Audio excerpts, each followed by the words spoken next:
Hey, what's up everybody? Barn on 11970. Last video I'm going to be making for the evening. I haven't made this many videos in a while, but this one actually is a video response to the New York Critic. I'm currently watching the video. I paused it about halfway through.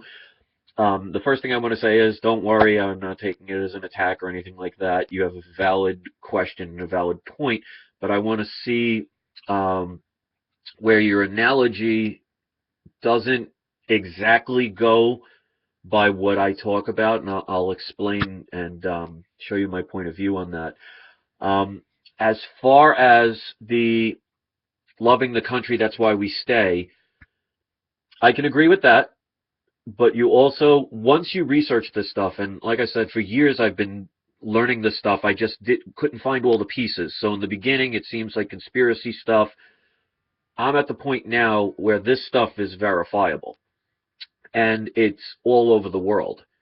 Australia is a corporation, Canada is a corporation. Um, all of these countries are corporations. So no matter where you go, you're in the same environment. And the more you research this, the more people will concur to that. As far as the battered wife thing, I know what you mean about that. Well, you know, what's the sense of complaining if you're going to stay? Well, the purpose of the education, and at least from my perspective, is there are people now that I'm starting to associate with. I don't know if you're familiar with Santos Bonacci, but him and I talk regularly. He's got hundreds of thousands of views on his video channels. Um, Dean Clifford, I'm just starting to communicate with on Facebook. There are people that I'm in touch with that know more than maybe I'll ever know. And they're looking for the out game, how we get out of this.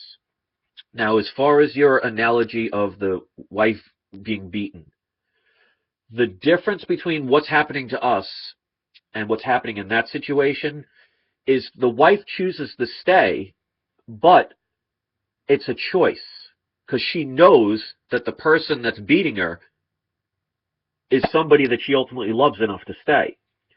Now, if you watch my 49-minute video I made 5 days ago, which has already almost 8,000 views on it, I ask you to watch that with a grain of salt and listen to the information that I've learned, and which could all be verified. Because the legal definitions I get out of a legal dictionary. So I'm not making stuff up. This is all verifiable stuff. And you can check the Act of 1871, check into the Constitution, where it changed it from the Constitution for the Union States of America, or the United States of America, either one, and they changed it to the Constitution of the United States. Two separate things. But here's the difference when it comes to your analogy. If you were to compare the two so they would be on similar terms, it would like a woman waking up with bruise marks on her and she didn't know where it came from. So who would she leave if she didn't know it was happening?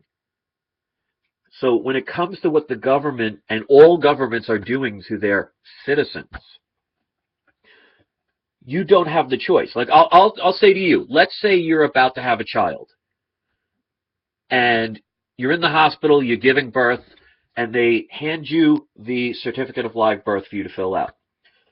And the doctor says to you, and gives you full disclosure of what's about to happen. They say, okay, before you sign this, I just want to let you know that according to Admiralty law, which is the law that we follow in all countries and all governments around the world, your baby will become property of whatever government you're in. We will make a phony corporation from their name, which we will sell and trade on the stock market exchange, making billions of dollars. And you become subservient to what you think is a country, but is actually a corporation. And the way we get away with that is using terminology that you're not familiar with. Sign here. Now let me ask you, knowing what you just got, that information you just got, would you sign your child's rights away? I guarantee you wouldn't. Our parents didn't have that option. There's a thing in contracts that are what's called full disclosure, which means for a contract to remain valid, there has to be a meeting of minds, there has to be full disclosure. That's why you have things like a lemon law. Like if a used car salesman tries to sell you a piece of crap that doesn't work, but writes on a contract that works perfect and you sign it, well, just because you signed it does not mean you are obligated to it. You can get your money back. It's to keep people honorable. And what governments have done, and this has been happening for hundreds of years, so this is not just the United States. We're the latest because we're the newest country. But this has been going on for thousands of years where people had no idea what was happening. And that's why it sounds so fantastic as far as, oh, that's a conspiracy or that's crazy. Because believe me, if somebody told me 10 years ago, oh, by the way, when your parents give birth, they leave a placenta, the government takes your ID, the DNA out of that placenta, and creates a dummy corporation, which you think is you, I think it was crazy too. It took me 3 years of doing this stuff and following common law lawyers, people who've been studying this for 20, 30 years, and all different places to finally get the pieces of the puzzle. So here's the thing. If we were given the choice in this country or any country, where they said, well, you're going to be subservient to a corporation, but here's the benefits, and you were able to have a choice, then the people would ultimately pick what they wanted. But we were all tricked, because they didn't tell us they rewrote the Constitution. They didn't tell us they technically overthrew the government, the original government, and created a corporation that's located in Washington, D.C. You think you live, because we both live in New York. The original name for New York was the Union State of New York. If you know law, they changed it to the State of New York. That's a corporation. That's a piece of paper somewhere filed in Washington, D.C. that says New York. They're not talking about the landmass that we have our houses on. So they've tricked us. And the way they get you to consent is through silence. And the only reason you're silent is because you were never told about it. Because the government owns the schools, and most people go to public schools. That's how you get educated. So I want to thank you for, doing a respectful video. I understand where you're coming from.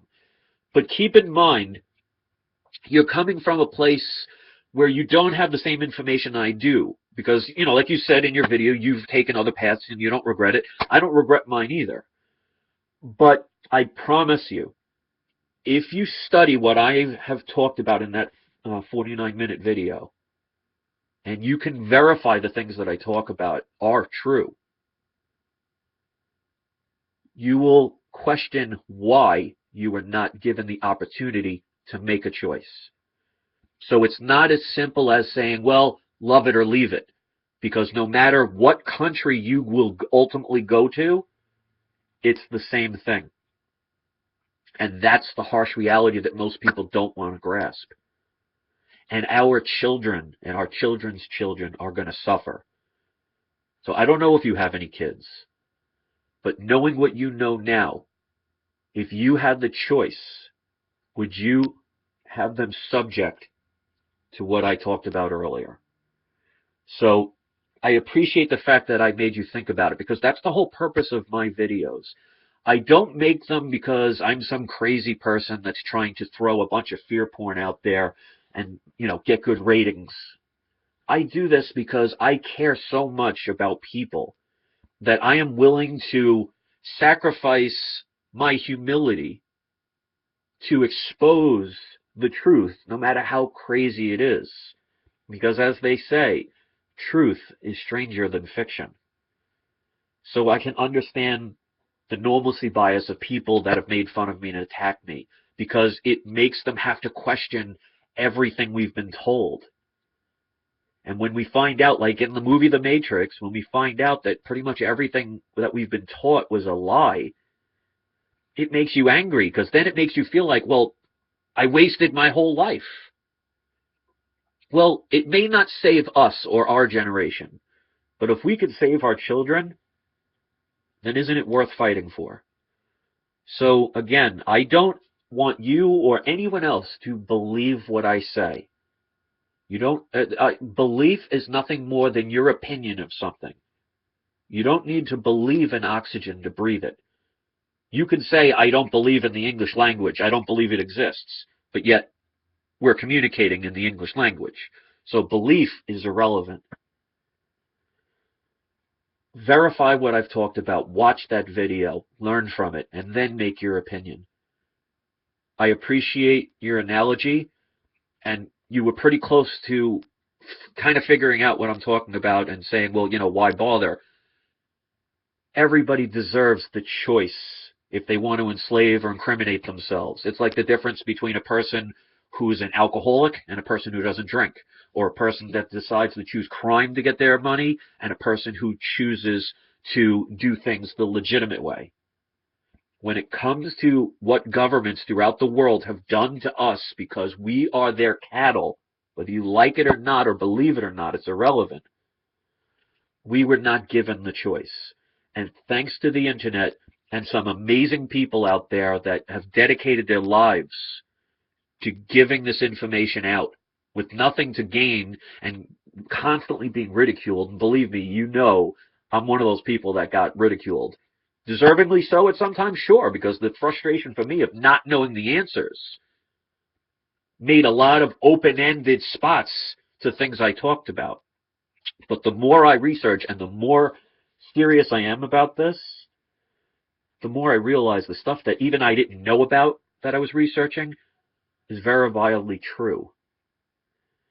And we don't have the end game yet, but I'm working on that, and there are plenty of people doing that. And let me ask you, if you had a child, would you want them out of that system? Because who knows what limits they have. I mean, look at the NSA spying on everything that you've ever done online, on the phone, on camera. What if they do even worse things later on down the line?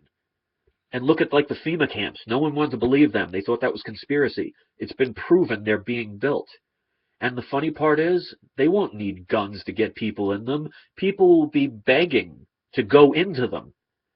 Because and I'm saying if there is a dollar collapse, and if you look at money history, there is no currency on the planet that has ever survived. They've all failed. So we're either going to be the exception to the rule in all of recorded history, or because we're doing the same thing as everyone else, it's going to happen to us as well.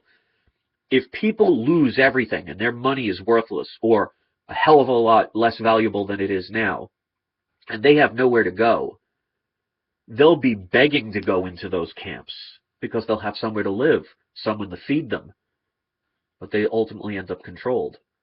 So our destiny depends on the education that we give ourselves. Because if we keep waiting for other people, we're going to keep waiting. And that's when I really got dedicated into this stuff. So my videos are there to educate and make people think.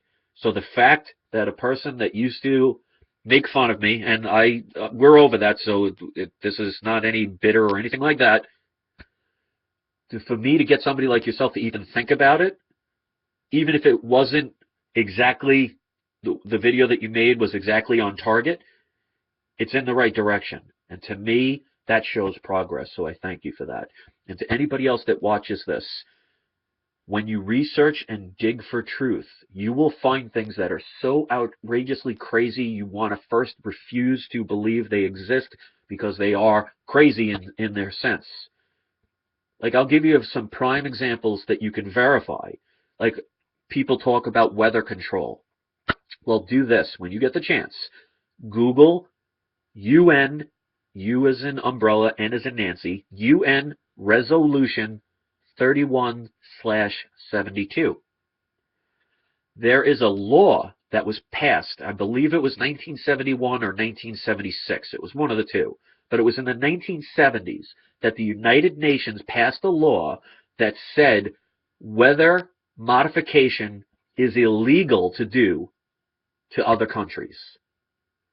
Now, why would they create a law prohibiting weather manipulation if, one, it didn't exist, and two, people didn't have the ability to do it? I know things like that sound strange, But when you look and find the information that confirms these things, it makes you start to realize it's meant to sound crazy so people don't want to check it. And I hope you will. This is a start. I'll continue watching the rest of the video, but thanks, and I hope you see where I'm coming from. All right? Thank you. And everybody else watching this, I appreciate it. Get the questions out there. Get thinking. But act. Because if we wait for Superman, we're going to be very disappointed that he didn't show up. Peace.